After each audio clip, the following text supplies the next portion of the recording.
Streaming from the 22 News Broadcast Center. This is 22 News at 4 p.m. Digital Edition. Good Thursday afternoon, and thank you for joining us for 22 News at 4 o'clock. I'm Nick Oresko. Your top stories in just a few minutes, including the latest on that deadly plane crash last night in Washington, D.C. But first, let's bring in 22 News Storm Team meteorologist Brian Lapps with a look at traffic and weather. Brian. Yeah, so far so good. Commute is running along fine as we kind of get it started here this afternoon. Take a look. Up and down I-91, Bernardston to Longmeadow. 91 is looking good, and the Mass Pike is also looking fine from the Berkshires to the Worcester Hills. So no problems with the commute. It's been a bright and brisk day here today. Let's take a look at our clouds and rain. Actually, we'll start with the temperatures up and down the valley. Temperatures as we expected, mid-20s to 30 degrees. 30 right now in Greenfield. 29 in Springfield and Westfield, and temperatures are in the low to mid-20s in the Berkshires. It still is a noticeable wind. Notice our sustained winds at 20 miles per hour in Westfield, 12 miles per hour in Springfield, and 16 miles per hour in Orange, and we're gusting over 20 miles per hour. Those winds will back off as the sun sets. Clouds and radar showing clear air overhead now. Clouds will gradually work their way in mid to late evening. There is a winter weather advisory for Berkshire County for some light freezing rain here overnight and tomorrow morning. We'll update what that means for our commute in the valley as well with our 22 News Storm Team Skycast.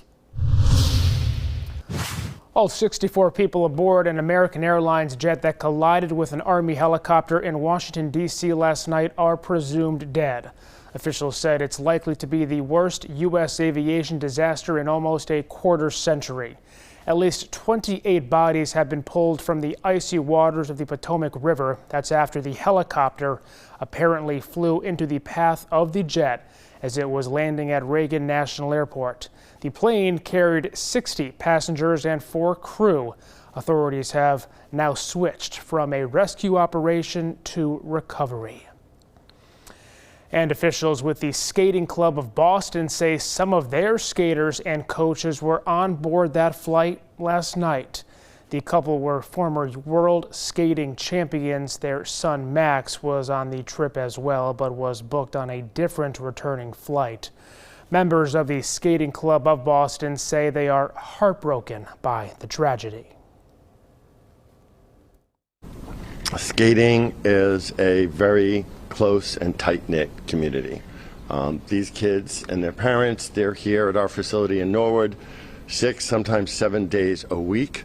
It's a close, tight bond, and I think for all of us, we have lost family. Club officials say 2 other club skaters were also on board the flight when it crashed. Spencer Lane and Jenna Han were accompanied by their mothers, Molly Lane and Jin Han.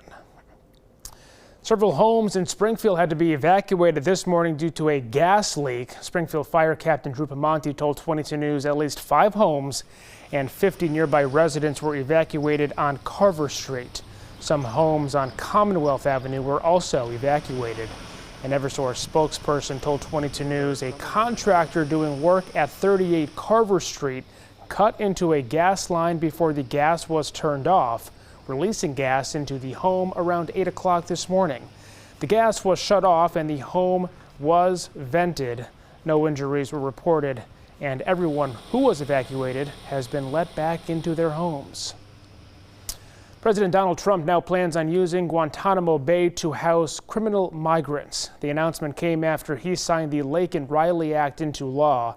The strict immigration detention measure is named for a nursing school student who was murdered last year by an undocumented immigrant. The legislation expands the scope of those who can be arrested, detained, and deported by federal immigration officers. In his remarks, President Trump touted the bipartisan support for the bill and announced plans to house tens of thousands of migrants at Guantanamo Bay, the massive Navy base in Cuba. Back now with meteorologist Brian Lapis. It looks like we have some messy, sloppy weather in store for tomorrow. Yeah, a little bit of light icing in the morning, and then in the evening a changeover from plain rain to snow. Not going to be a huge deal, but it could be just enough to make things a bit inconvenient. There is a winter weather advisory in effect for Berkshire County from 6 o'clock tomorrow morning to 1 o'clock tomorrow afternoon for some freezing rain. And even in the valley in Hamden, Hampshire and Franklin County, we could see some spotty freezing rain and sleet tomorrow morning during the commute. 22 News Storm Team Skycast. We're dry here this evening. If you've got evening plans, you're good to go. You can see just a few scattered clouds here really through about 9-10 o'clock. And then overnight, the clouds will increase.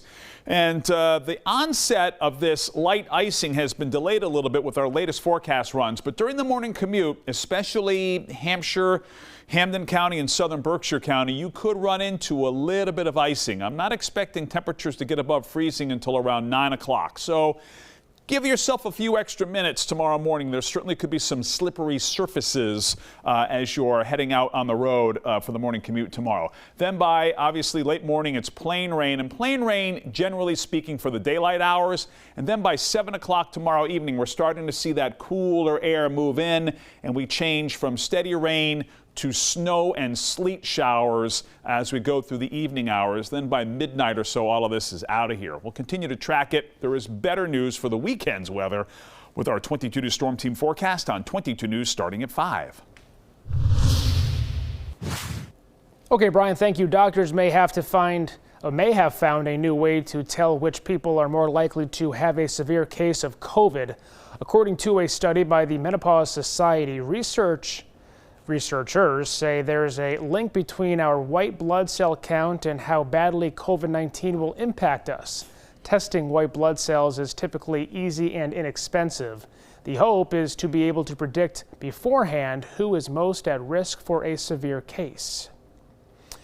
A new report shows that Massachusetts is one of these states with the highest amount of flu activity. According to the CDC, people tested positive for the flu has jumped from 18 to 25%. They say that influenza strain A is responsible for most of these cases. There were also 4 pediatric deaths during the third week of January, pushing the total number of pediatric deaths up to 31. Doctors say another reason is that people are not getting vaccinated. Tonight on 22 News, starting at 5 o'clock, as winter continues, so does the risk of respiratory illness. See how you can keep yourself safe. Plus, see how that deadly plane crash affected operations at local airports, including Bradley International. And the Massachusetts Attorney General is giving guidance to schools on how to cooperate with immigration and customs enforcement. Traffic's moving along just fine on I-91 and the Mass Pike as we head into the evening commute, and 291 and 391 are also looking good. Looks like it's going to be potentially a little icy for the morning commute tomorrow and wet for the evening commute. We'll update our chances for rain, snow, sleet, and freezing rain on 22 News at 5. All right, Brian, thank you. And thank you for joining us for 22 News at 4. Latest news and weather anytime at wwlp.com and the free 22 News app.